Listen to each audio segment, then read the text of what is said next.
ఆచి చికెన్ మసాలా. ఆఫ్ఘనిస్తాన్ పాకిస్తాన్ సరిహద్దుల్లో భీకర యుద్ధం జరుగుతోంది. ఇటీవల కాలంలో పాకిస్తాన్ చేసిన వైమానిక దాడులకు కౌంటర్ గా మొదట ఆఫ్ఘనిస్తాన్ దాడులకు పాల్పడింది. ఈ నేపథ్యంలోనే ఏకంగా పాకిస్తాన్ కు చెందిన 15 ఆర్మీ చెక్ పోస్టులు స్వాధీనం చేసుకున్నట్టు తాలిబాన్ ప్రకటన చేశారు. ఇక ఈ సంఘటనలో పాకిస్తాన్ కు చెందిన 55 మంది సైనికులు మరణించారని సమాచారం అందుతోంది. ఆఫ్ఘనిస్తాన్ దాడులు చేసిన నేపథ్యంలో పాకిస్తాన్ కూడా రివర్స్ అటాక్స్ ప్రారంభించింది. ఆపరేషన్ గజబ్ లిల్ హక్ సైనిక చర్య చేపట్టింది పాకిస్తాన్.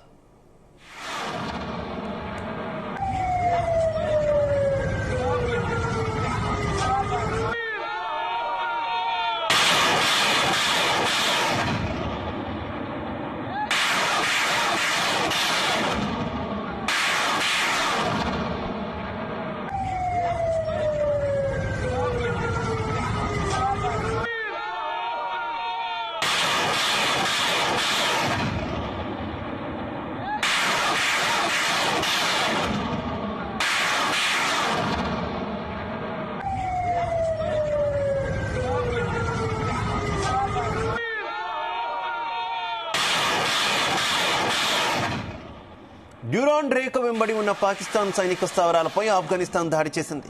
అయితే ఈ దాడికి counter operation Gazab lil Haq షురూ చేసింది పాక్.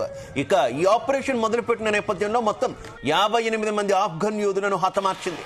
ఈ మేరకు అంతర్జాతీయ మీడియాలో కూడా కథనాలు వస్తున్నాయి. రాజధాని కాబూల్ పైన కూడా పాకిస్తాన్ అటాక్ చేసినట్టు కథనాలు వస్తున్నాయి. కందహార్, ఫక్తియాలోని మిలిటరీ బేస్ల పైన కూడా విరుచుకుపడింది. అనేక ఆర్మీ పోస్టులను కూడా ధ్వంసం చేసినట్టు తెలుస్తోంది. ఈ దెబ్బకు తాలిబాన్ల నెట్వర్క్ భారీగా దెబ్బతిన్నట్టు సమాచారం అందుతోంది.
ఆఫ్ఘనిస్తాన్ పాకిస్తాన్ మధ్య భీకర యుద్ధం కొనసాగుతుంది.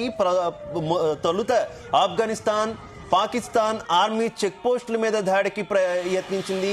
వెంటనే ప్రతిస్పందించినటువంటి పాకిస్తాన్ కూడా తాలిబాన్ స్థావరాల మీద దాడులకు పురికొల్పినట్టు తెలుస్తుంది. ఇదే విషయానికి సంబంధించి మరింత సమాచారం మా కరెస్పాండెంట్ యాకేష్ అందిస్తారు. యాకేష్. Good morning Siva. అటు ప్రపంచ వ్యాప్తంగా యుద్ధాలతోటి అన్ని దేశాలు సతమతమవుతున్నాయి. ప్రస్తుతం ఆఫ్ఘనిస్తాన్ పాకిస్తాన్ సరిహద్దుల్లో కూడా భీకర యుద్ధం జరుగుతుంది.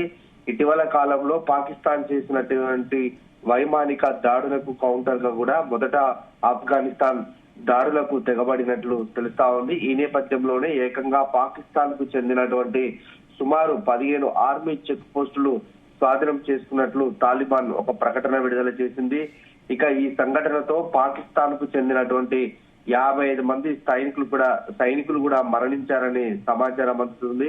ఆఫ్ఘనిస్తాన్ దాడులు చేసినటువంటి నేపథ్యంలో పాకిస్తాన్ కూడా రివర్స్ గా ఈ దాడులను ప్రారంభించింది.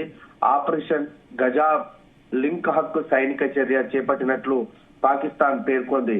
ఇక డ్యూరాన్ రేఖ వెంబటి ఉన్న పాకిస్తాన్ సైనిక స్థావరాలపై కూడా ఆఫ్ఘనిస్తాన్ దాడి చేసింది. ఈ దాడిలో కౌంటర్ ఆపరేషన్ గజబ్ అల్ హక్ షురూ చేసినట్లు కూడా ఇప్పటికే ప్రకటించినటువంటి పాకిస్తాన్ ఈ ఆపరేషన్ ను మొదలుపెట్టినటువంటి నేపథ్యంలో మొత్తం 58 మంది ఆఫ్ఘాన్ యోధులను హతమార్చినట్లు చెబుతుంది.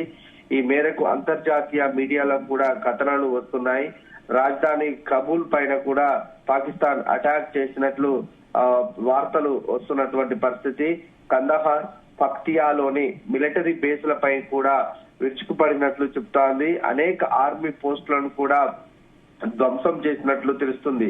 ఈ దెబ్బకు తాలిబాన్ నెట్వర్క్ అంతా కూడా భారీగా దెబ్బతీసినట్లు అటు పాకిస్తాన్ చెప్తా ఉంది. పెద్ద ఎత్తున కూడా ఆఫ్ఘనిస్తాన్ పాకిస్తాన్ మధ్య సరిహద్దుల్లో అయితే ప్రస్తుతం దారుణమైనటువంటి పరిస్థితులు ఉన్నాయి. ఆఫ్ఘన్ దాడి చేస్తే అటు పాకిస్తాన్ కూడా అదే తీరుగా పెద్ద ఎత్తున దాడులు చేసినటువంటి నేపథ్యంలో చాలా మంది స్థానికులు ఇబ్బందులు పడుతున్నారు. అనేక మంది కూడా ప్రాణాలను చేతిలో పెట్టుకొని బిక్కుమంటూ గడుపుతున్నటువంటి పరిస్థితులు ఆయా సరిహద్దుల్లో కనిపిస్తున్నాయి. అయితే ఈ దాడులకు ఎక్కడ ఫుల్ స్టాప్ పడుతుందో ఇప్పటి వరకు తెలియని పరిస్థితి.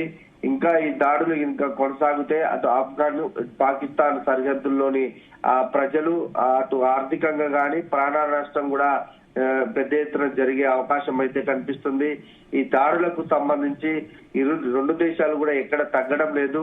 ఒక ఆఫ్ఘన్ దాడి చేసిన కొద్ది క్షణాల్లోనే అటు పాకిస్తాన్ కూడా పెద్ద ఎత్తున దాడి చేస్తా ఉంది. పాకిస్తాన్ ఆఫ్ఘన్ సైనిక స్థావరాలే లక్ష్యంగా కూడా ఈ దాడులు చేస్తున్నటువంటి నేపథ్యంలో సైనికులు పెద్ద ఎత్తున కూడా ప్రాణాలు కోల్పోతున్నారు. రెండు దేశాలకు కూడా సైనికులను కోల్పోయినటువంటి పరిస్థితులలో ఎవరు కూడా ఓపిక పట్టని సందర్భం. ఈ దాడులు శాంతి చర్చలు ఎక్కడ జరగని పరిస్థితి. అయితే ఈ రెండు దేశాలు చేసుకుంటున్నటువంటి దాడులకు అంతర్జాతీయ మీడియాలో పెద్ద ఎత్తున కథనాలు వస్తున్నాయి. ఎక్కడ కూడా మిగతా దేశాలు ఈ ప్రస్తుతం ఈ సైనిక చర్యను ఖండించట్లేదు. రెండు దేశాలు కూడా ముస్లిం దేశాలుగా ఉండడం, అక్కడ తాలిబాన్ల ప్రభుత్వం ఆఫ్ఘన్ లో ఉంటే ఇక్కడ ఉగ్రవాదులు పాకిస్తాన్ లో పెద్ద ఎత్తున ఉండడం, సైనికులు కూడా ఉగ్రవాదులకు మద్దతు తెలుపుతున్నటువంటి నేపథ్యంలో ప్రస్తుతం సైనికులే ఆఫ్ఘన్ మీద దాడి చేస్తున్నారు. ఈ పరిస్థితి ఎక్కడికి దారి తీస్తుందో అని కూడా రెండు దేశాల ప్రజలు పెద్ద ఎత్తున ఆందోళన వ్యక్తం చేస్తున్నారు. ఇప్పటికే ఆర్థిక వనరుల మీద కూడా దెబ్బపడినటువంటి క్రమంలో అన్ని వస్తువుల సరఫరాలు కూడా నిలిచిపోయాయి. ఆర్థికంగా అటు స్థానిక ప్రజలు ఇబ్బందులు పడుతున్నారు. నిత్యావసర సరుకులకు కూడా రెండు దేశాల్లోని ప్రజలు కూడా ఇబ్బందులు పడుతున్నటువంటి పరిస్థితి కనిపిస్తా ఉంది. ప్రస్తుతం ఈ దాడులు అయితే కొనసాగుతున్నటువంటి నేపథ్యంలో అంతర్జాతీయంగా ఉన్నటువంటి అన్ని దేశాలు కూడా ఖండించాల్సినటువంటి అవసరం ఉన్నప్పటికీ కూడా ఎవరు కూడా దీని మీద పెద్దగా రెస్పాండ్ కానట్లు కూడా సమాచారం అందుతుంది. మరోవైపు ఖత్తర్ కావచ్చు, లేదంటే తుర్కియా కావచ్చు, ఈ రెండు కూడా ఏమైనా జోక్యం చేసుకునే అవకాశం ఉందా? గతంలో ఈ రెండు దేశాల మధ్య జరిగినటువంటి వివాదాల నేపథ్యంలో ఈ రెండు దేశాలు కొంత మధ్యవర్తిత్వం వహించిన పరిస్థితి కనిపించింది కదా యాకేష్? ఈ రెండు దేశాల యుద్ధానికి సంబంధించి ప్రస్తుతం భీకర దాడులు కొనసాగుతున్నటువంటి నేపథ్యంలో మిగతా దేశాలు ఈ అంశాన్ని పట్టించుకోవట్లేదు. ఎందుకంటే అంటే సుశితంగా గమనిస్తున్నాయి ఏం జరుగుతుంది రెండు దేశాల మధ్య అనేది ప్రస్తుతం ఆయా దేశాలు కూడా గమనిస్తున్నటువంటి పరిస్థితి. అయితే ఈ రెండు దేశాలు కూడా అటు సైనికులు ఇటు తాలిబాన్లు ఉన్నటువంటి నేపథ్యంలో ఎవరైనా పక్క దేశం గాని ఇది వీటితో ఉన్నటువంటి మిత్ర దేశాలు గాని ఎక్కడన్నా కామెంట్స్ చేస్తే తమ దేశానికి కూడా ఇబ్బందులు తలెత్తే అవకాశాలు ఉన్నట్లు భావిస్తున్నాయి. ఆ క్రమంలోనే కూడా ఏ దేశాలు కూడా ప్రస్తుతం ఈ యుద్ధం మీద స్పందించినటువంటి పరిస్థితి ఉంది. అయితే ఇది తాలిబాన్లు అనేది మొదటి నుంచి కూడా కొంత అగ్రెసివ్ గా ఉండడం, ఆఫ్ఘన్ లో తమ ప్రాంతాన్ని మొత్తం కూడా ఆధీనంలోకి తీసుకొని ఎవరిని కూడా అక్కడ అడుగు పెట్టని పరిస్థితులు కనిపిస్తారు. అనేక మంది సెలబ్రిటీలు కూడా ఇబ్బందులు పడుతున్నటువంటి పరిస్థితి ఉంది. తాలిబాన్లు ఆంక్షలు కూడా కొంత కఠినంగా ఉండడం, ఆ దేశంలోకి ఎంటర్ కావాలంటే కూడా అనేక ఆంక్షలు ఉన్నటువంటి నేపథ్యంలో కొంత ఆఫ్ఘన్ లో ఇబ్బందికరమైనటువంటి పరిస్థితులు ఉన్నాయి. స్థానికంగా కూడా తాలిబాన్ల అని స్థానికులు కూడా కొన్ని సందర్భాలలో వ్యతిరేకిస్తున్నటువంటి పరిస్థితి. ఇప్పుడు పట్టు కోసం తాలిబాన్లు తమ ప్రాంతాన్ని కాపాడుకోవడం కోసం ఈ రకమైనటువంటి యుద్ధానికి దారి తీసిందని చెప్పుకోవచ్చు. అటు పాక్ కు సంబంధించి కూడా తమ భూభాగాన్ని అయితే తమకు దక్కాల్సినటువంటి హక్కుల కోసము అక్కడ వారు కూడా పెద్ద ఎత్తున దాడులకు దిగుతున్నటువంటి సందర్భం. ఈ రెండు దేశాలకు సంబంధించి మాత్రమే ఇది కొంత యుద్ధ వాతావరణం కనిపిస్తా ఉంది కనుక మిగతా దేశాలు కల్పించుకుంటే తమకు కూడా ఇబ్బందులు కలిగే పరిస్థితి ఉంటుందన్న ఉద్దేశంతో ప్రస్తుతం అయితే అంతా పక్కన ఉన్నటువంటి దేశాలు ఆ దేశాలతోటి సన్నిహిత సంబంధాలు పెట్టుకుంటున్నటువంటి దేశాలు అయితే కొంత సైలెంట్ గానే ఉన్నాయి. Right, okay, thank you Rakesh.